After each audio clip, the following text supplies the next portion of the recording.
الحمد لله رب العالمين والصلاة والسلام على أشرف الأنبياء والمرسلين نبينا محمد وعلى آله وصحبه أجمعين. Louange à Allah, le Très-Haut, le Seigneur de l'univers. Louange à Allah, le Seigneur du levant et du couchant. Louange à Allah, le premier sans début et le dernier sans fin. Louange à Allah, celui qui n'a pris ni épouse, ni enfant, et qui est capable de tout. Celui qui est omniscient, qui a les plus beaux noms et les meilleurs attributs. Louange à Allah, le seul qui mérite d'être adoré. Louange à Allah qui a envoyé son prophète Mohammed sallallahu alayhi wa sallam en tant que dernier prophète et messager, et qui a révélé sur lui son livre, le Coran. Comme il dit, تبارك الذي نزل الفرقان على عبده ليكون للعالمين نذيرا. Dans le verset dans Surat, le premier verset dans Surat Al-Furqan.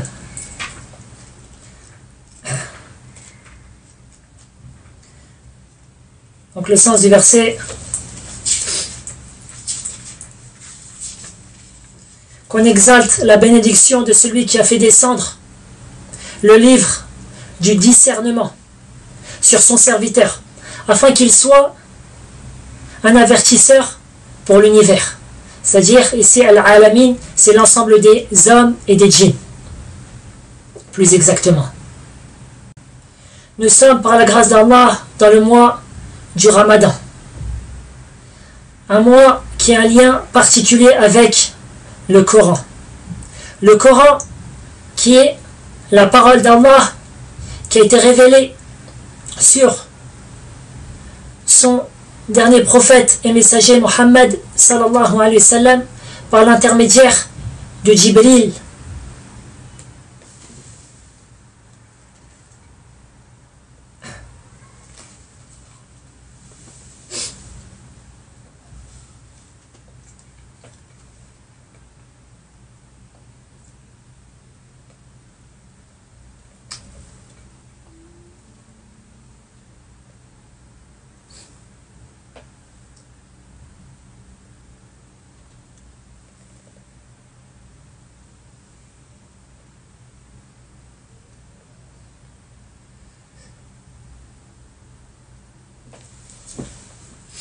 Ils n'ont pas trouvé un moment où ils peuvent se mettre à jour durant le cours. Ok, un petit problème de connexion, je reprends Inch'Allah dans 2 minutes.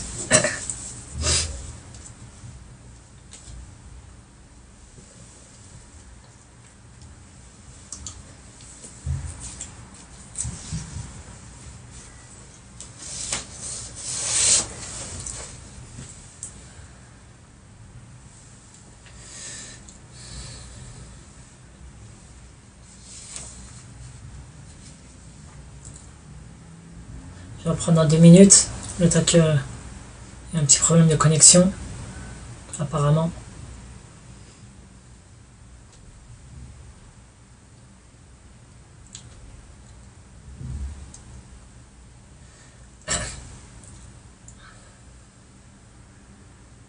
Donc je reprends. Et la définition plus en détail du Coran, je l'ai déjà expliqué dans l'explication de l'Amiyah, que vous pourrez retrouver sur ma chaîne Telegram. Quoi qu'il en soit, la preuve que le Coran est la parole d'Allah, ou plutôt, il y a des preuves sur le fait que le Coran est la parole d'Allah. Entre autres, la parole du Très-Haut, وَإِنْ أَحَدٌ مِّنَ الْمُشْرِكِينَ اسْتَجَارَكَ فَأَجِرْهُ حَتَّى يَسْمَعَ كَلَامَ اللَّهِ. Dans Surat At-Tawbah, Allah Ta'ala dit, dans le sens du verset: et si un des polythéistes te demande asile, alors accorde-lui, afin qu'il entende la parole d'Allah. Et la preuve donc que Jibril entendait la parole d'Allah directement d'Allah, puis la transmettait vers le prophète sallallahu alayhi wa sallam, c'est entre autres la parole du Très-Haut. قُلْ نَزَّلَهُ رُوحُ الْقُدُسِ مِنْ رَبِّكَ بِالْحَقِّ لِيُثَبِّتَ الَّذِينَ آمَنُوا وَهُدًى وَبُشْرَى لِلْمُسْلِمِينَ. Dans surat An-Nahl, c'est-à-dire les abeilles, le verset 102, dit c'est le Saint-Esprit, Ruh al-Qudus, qui est Jibril, dit c'est le Saint-Esprit qui l'a fait descendre de la part de ton Seigneur, de la part de ton Seigneur en toute vérité, afin de raffermir la foi de ceux qui croient, ainsi qu'un guide et une bonne annonce pour les musulmans. Et donc le Coran, il descendait sur notre prophète sallallahu alayhi wa sallam, c'est-à-dire fragment par fragment, c'est-à-dire quelques versets, puis d'autres versets graduellement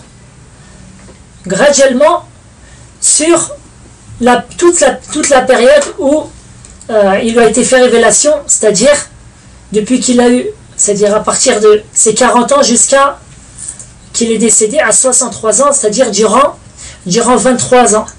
Durant 23 ans.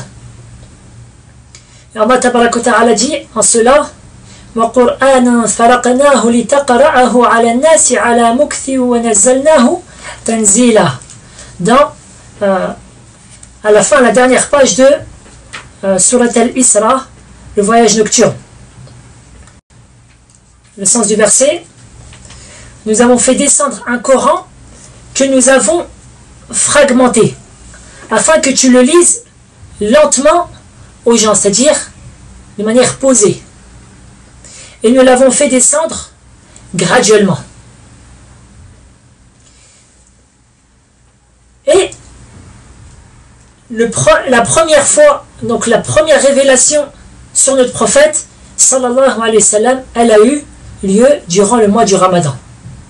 Durant le mois du Ramadan. C'est ainsi qu'Allah Ta'ala dit: شهر رمضان الذي أنزل فيه القرآن.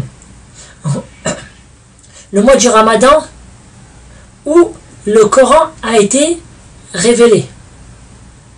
هدى للناس وبينات من الهدى والفرقان, afin que ça soit une guidée pour les gens et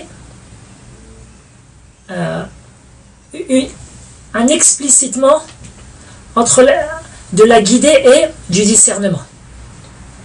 Et Allah Ta'ala nous apprend que c'était pendant le mois du Ramadan et c'était durant un jour, une nuit bénie. Inna anzalnahu fi laylatin mubarakah. Certes, nous l'avons révélé durant une nuit bénie. Quelle est cette nuit bénie? Allah Ta'ala dit aussi: Inna anzalnahu fi laylatil qadr. Nous l'avons révélé durant la nuit du destin. Et ce qui est voulu donc, c'est le début de la révélation, la première révélation du Coran. Et ensuite, donc, il a été révélé sur 23 ans graduellement. Et ce que je viens de dire, donc, c'est la parole de l'imam Sha'bi, parmi les plus prédécesseurs, celui qui a été décédé en 104 de l'Hégire.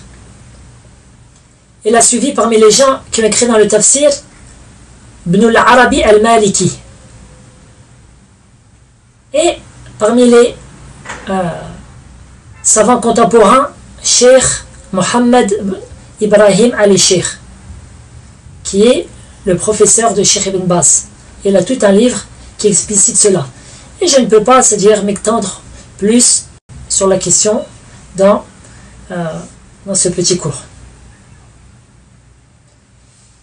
Le Coran donc a un lien particulier avec le mois du Ramadan. C'est ainsi que le prophète sallallahu alayhi wa sallam récitait à Jibril le Coran entier tous les ans durant le mois du Ramadan, comme il a été rapporté dans le hadith authentique. Et l'année où, la dernière année du prophète sallallahu alayhi wa sallam, il a récité sur Jibril 2 fois le Coran durant le mois du Ramadan, afin de le raffermir et que ça soit un bon exemple, le raffermir dans le cœur du prophète sallallahu alayhi wa sallam, et que ça soit un bon exemple pour les croyants.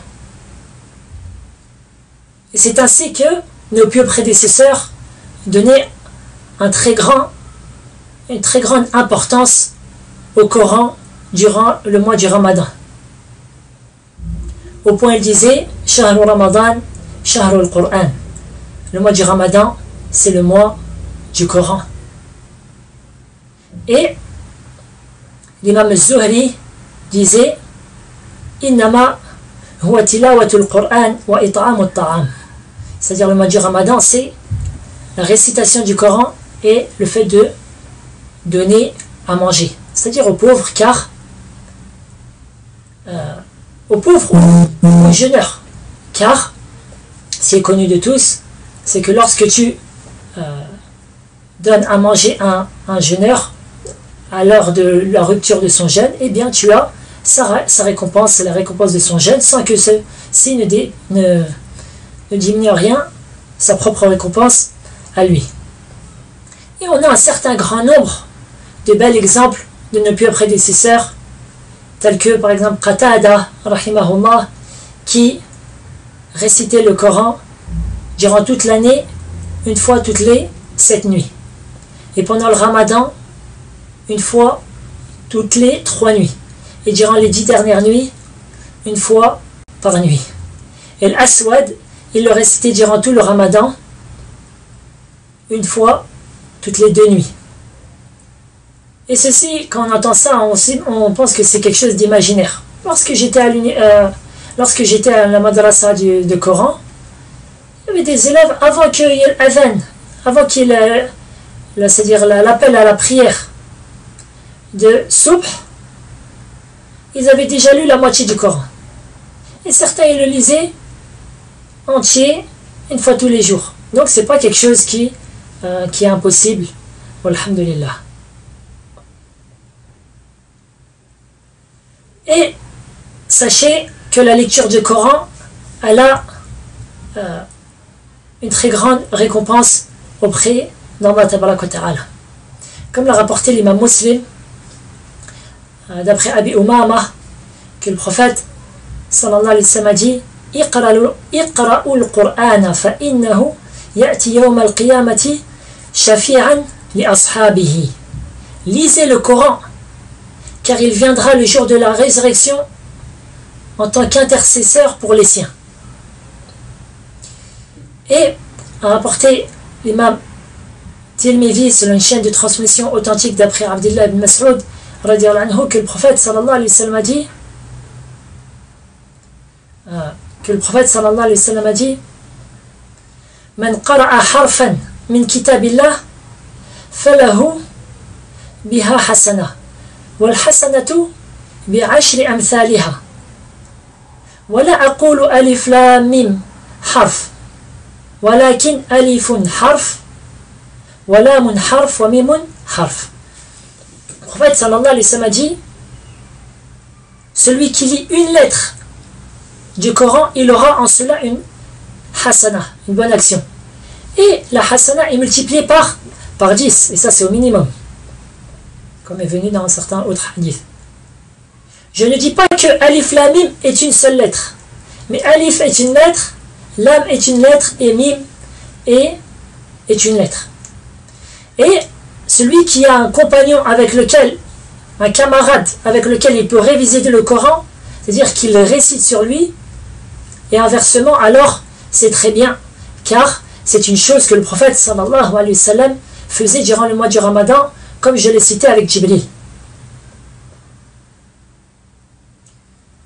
Et rapporté, j'avais interrogé notre cheikh Abd al-Razaq al-Badr sur le hadith connu de tous qu'a rapporté l'imam Muslim d'après Abi Huraira, que le prophète sallallahu alayhi wa sallam a dit il n'y a pas un peuple qui s'est réuni dans une maison parmi les maisons d'Allah. Yatluna kitab Allah, ils récitent le livre d'Allah. وَيَتَدَارَسُونَهُ بَيْنَهُمْ Et ils le révisent entre eux. إِلَّا نَزَلَتْ عَلَيْهِمُ السَّكِينَةُ Si ce n'est que descend sur eux la quiétude. وَغَشَّتْهُمُ الرَّحْمَةُ Et la miséricorde les couvre. وَحَفَّتْهُمُ الْمَلَائِكَةُ Et les anges les entourent. وَذَكَرَهُمُ اللَّهُ فِي مَنْ عِنْدَهُ Et Allah les cite, les nomme auprès de ceux qui sont auprès de lui, c'est-à-dire les anges rapprochés. J'avais demandé à notre cheikh le fait de simplement réviser le Coran avec quelqu'un. Est-ce que on rentre dans ce hadith, c'est-à-dire on peut espérer cette récompense? Et il m'a dit oui. Il m'a dit oui, wa alhamdulillah. Et le hadith que vous connaissez tous, qui nous montre la valeur d'apprendre le Coran par cœur, ou ce qui nous a été facilité du Coran par cœur. Ce qu'a rapporté l'imam al-Bukhari et Muslim, d'après Uthman ibn Affan, radiyallahu anhu, que le prophète sallallahu alayhi wa sallam a dit khayrukum man ta'allama al-Qur'ana wa 'allama. Le meilleur d'entre vous est celui qui a appris le Coran et qui l'a enseigné. Et a rapporté l'imam Abu Daoud, selon une bonne chaîne de transmission, d'après Abdullah ibn Amr radiyallahu anhuma, عن النبي صلى الله عليه وسلم أنه قال يقال لصاحب القرآن اقرأ ورتلي اقرأ ورتلي اقرأ وارتقي ورتلي كما كنت ترتل في الدنيا فإن منزلتك عند آخر آية تقرأها. Il sera dit aux gens du Coran, ceux, comme on va le voir, qu'est-ce que les gens du Coran d'ici peu récite, c'est-à-dire le jour dans ce qu'on va leur dire récite et élève-toi et psalmodie comme tu le faisais dans ce bas monde. Certes, ton degré du paradis te sera fixé au dernier verset que tu liras. Et donc ça nous montre l'importance de bien lire le Coran dans ce bas monde et de connaître le maximum de versets par cœur possible. Allah Tabarak wa Ta'ala dit dans son livre Alladhina ataynahumul kitaba yatlunahu haqqa tilawatihi ulaika yu'minuna bihi wa man yakfur bihi fa ulaika humul khasirun. Ceux à qui nous avons donné le livre, ils le lisent d'une bonne récitation, une récitation correcte. Ils le lisent en toute vérité. Ce sont eux qui ont vraiment cru en celui-ci, c'est-à-dire au Coran. Et ceux qui mécroient en lui, alors ce seront eux les perdants. Qu'est-ce que signifie le fait de réciter le Coran de manière correcte? De réciter réellement, correctement, véritablement le Coran. Entre dans cela trois grandes choses. La première, c'est le fait de réciter le Coran correctement selon ce qu'on appelle les règles de tajwid. Comme le prophète sallallahu alayhi wa sallam l'a entendu de Jibril, il a enseigné aux compagnons, puis les compagnons l'ont enseigné aux tabi'i, aux successeurs, puis les tabi'i l'ont enseigné aux tabi'i, les successeurs des successeurs, et c'est ainsi jusqu'à notre époque. Allah Ta'ala dit وَرَتِّلِ الْقُرْآنَ تَرْتِيلًا et récite le Coran d'une bonne récitation, une récitation lente et correcte. Donc ça c'est la première des choses.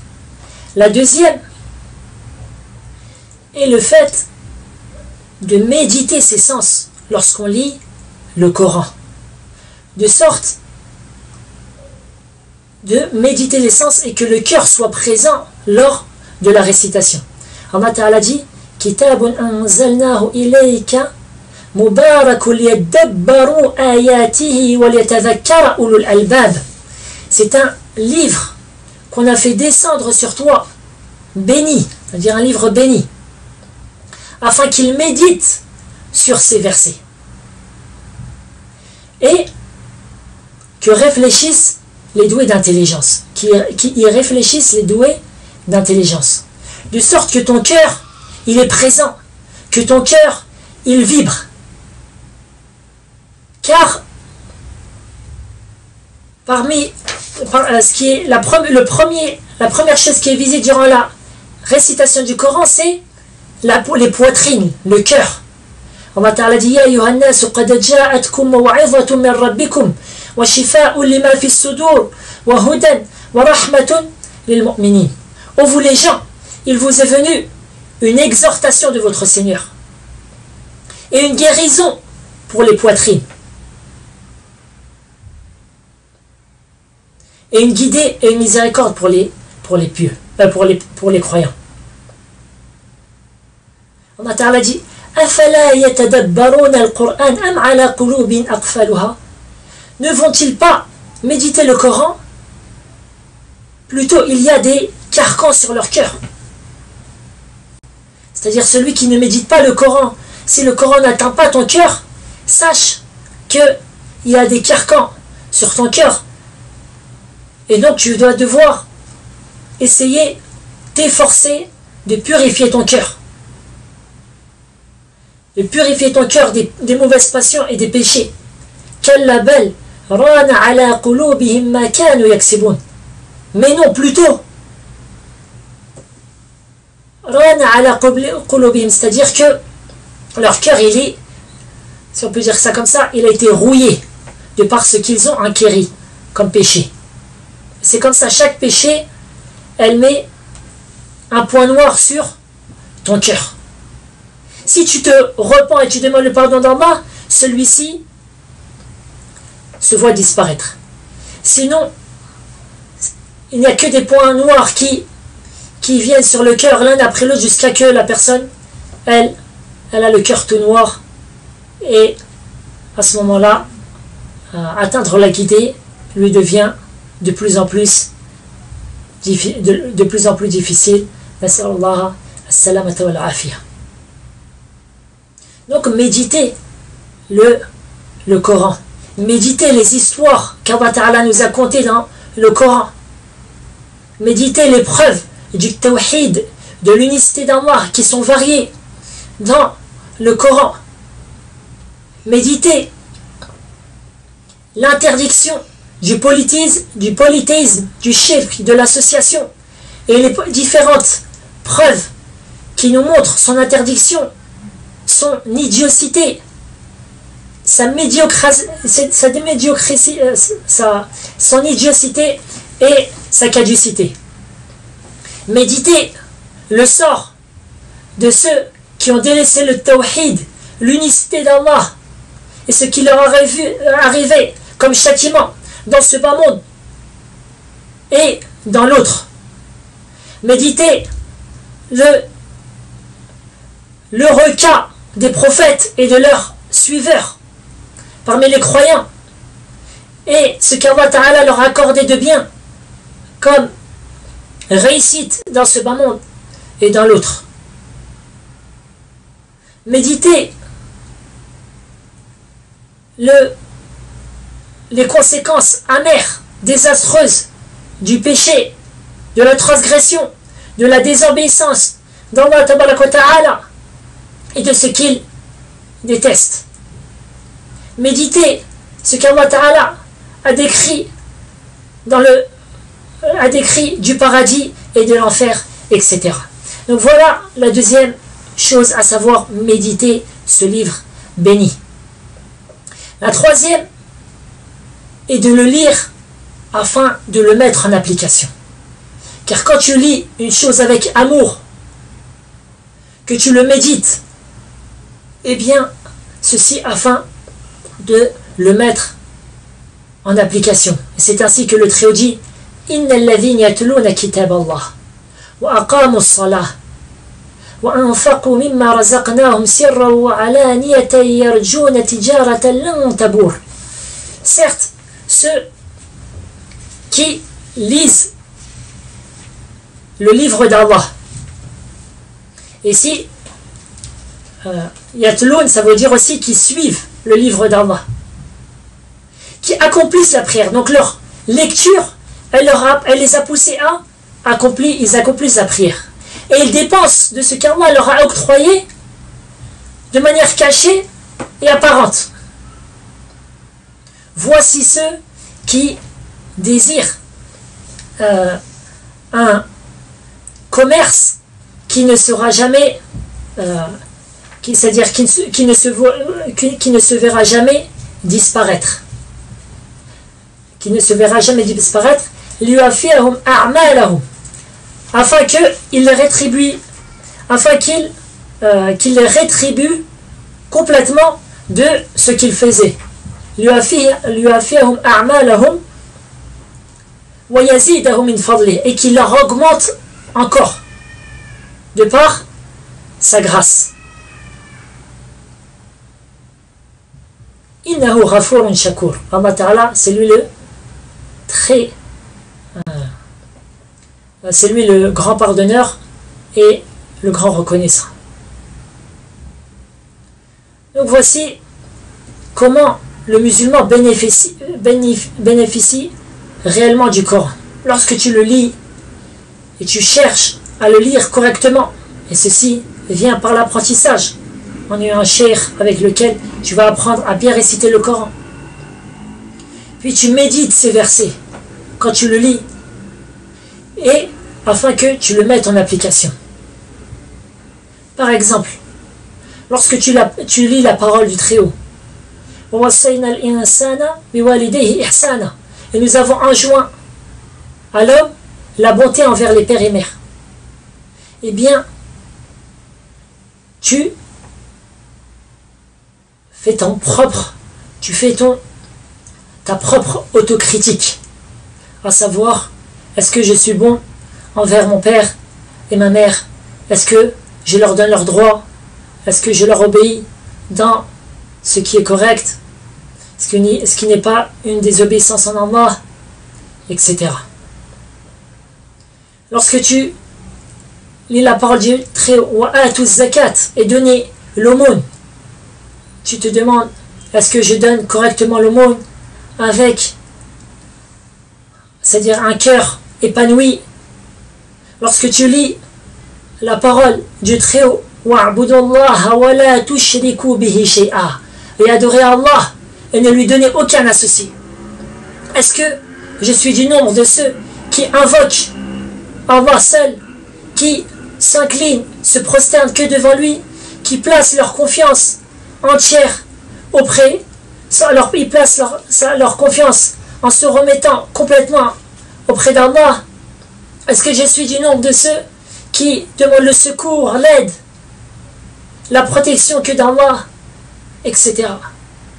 Lorsque tu lis la parole du Très-Haut, وَلَا تَقْرَبُوا الزِّنَا إِنَّهُ كَانَ فَاحِشَةً وَسَاءَ سَبِيلًا, ne vous approchez pas de la fornication,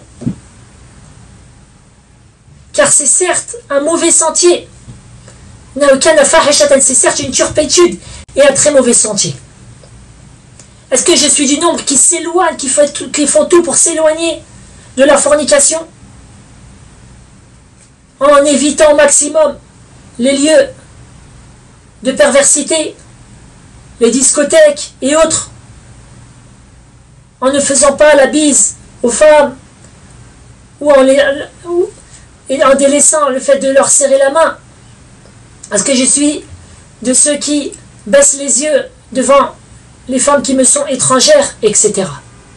Et lorsque tu vois en toi-même un manquement, alors tu reviens vers Allah repentant, et tu lui demandes son pardon, et tu reviens vers lui obéissant. Et c'est ainsi que tu obtiendras la guidée divine, la guidée du Très-Haut.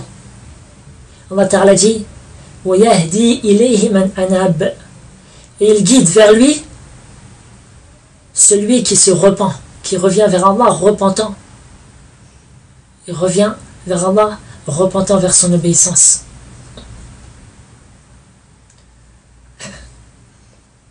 Et enfin, pour ne pas faire trop long, je vous dirai une parole que j'ai pu entendre de Cheikh Zayd al-Madkhali rahimahullah ta'ala. Cheikh Zayd al-Madkhali que je n'ai jamais rencontré, étant donné que l'année où je suis arrivé à Médine, il est mort à peine, c'est-à-dire quelques mois ou juste après mon arrivée. Mais lorsque j'étais à Alger, dans une école coranique, on a pu avoir un appel téléphonique avec ce grand cheikh, rahimahullah ta'ala. Et il nous dit une parole que je n'ai pas pu oublier, surtout que nous, on était donc très concentrés dans le Coran. Il a dit, dans le sens, le Coran est pour vous ghanima, c'est-à-dire un butin. Car quand vous le récitez, eh bien, vous aurez des hasanat. Quand vous le révisez, vous aurez des hasanat. Lorsque vous priez, en récitant le Coran, vous aurez des hasanat. Lorsque vous dirigez la prière, vous aurez des hasanat. Si tu vas faire la ruqya sur quelqu'un qui a besoin de cela, vous aurez des hasanat. Lorsque tu enseignes le Coran, eh bien, tu auras des hasanat.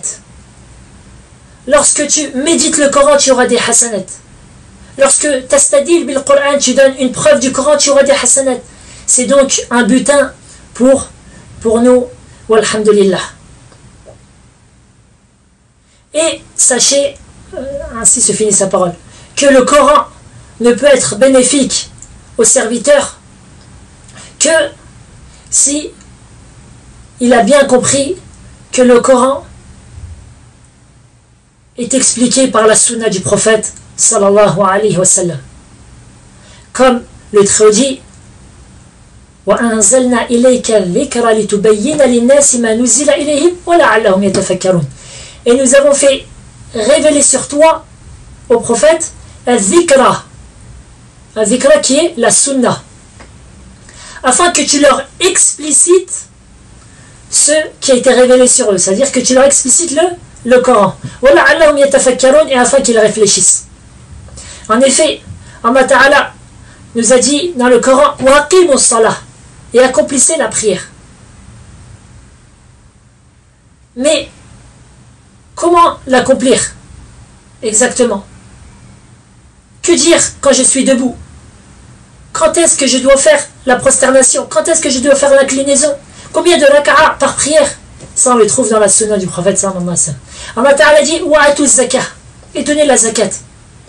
Quelqu'un qui a un troupeau de moutons, comment il peut savoir, ou un troupeau de vaches, ou un troupeau de chameaux, comment tu peux savoir comment donner la zakat? Avec la sunna du prophète sallallahu alayhi wa sallam. Celui qui a 40 moutons, durant une année, il en donne un en tant que zakat. Celui qui a de l'argent, de l'or, comment il le donne? Avec la zakat du prophète, avec la sunna du prophète sallallahu alayhi wa sallam. Comment faire le hajj en détail? Le prophète sallallahu alayhi wa sallam a dit khudhu anni manasikakum, prenez de moi vos rites, c'est-à-dire vos rites du hajj. Sallu kama ra'aytumuni usalli, priez comme vous m'avez vu prier. Et le prophète sallallahu alayhi wa sallam a dit ala innama utitu kitab Allah wa mithlahu ma'ah. Hadith authentique qui a rapporté l'imam Malik dans le Muwatta au Kamakal sallallahu alayhi wa sallam. N'est-ce pas qu'il m'a été révélé le livre d'Allah et son équivalent? Et après j'ai fait des cours que j'ai appelés cramponnement à la sunna, où j'ai cité 14 preuves que le Coran est une révélation, la sunna est une révélation divine.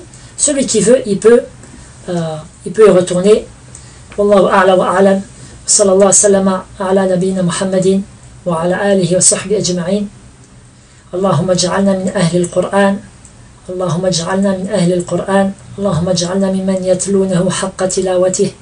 Allahumma ij'alna mimman يحلون حلاله ويحرمون حرامه ويتلونه آناء الليل وطرف النهار.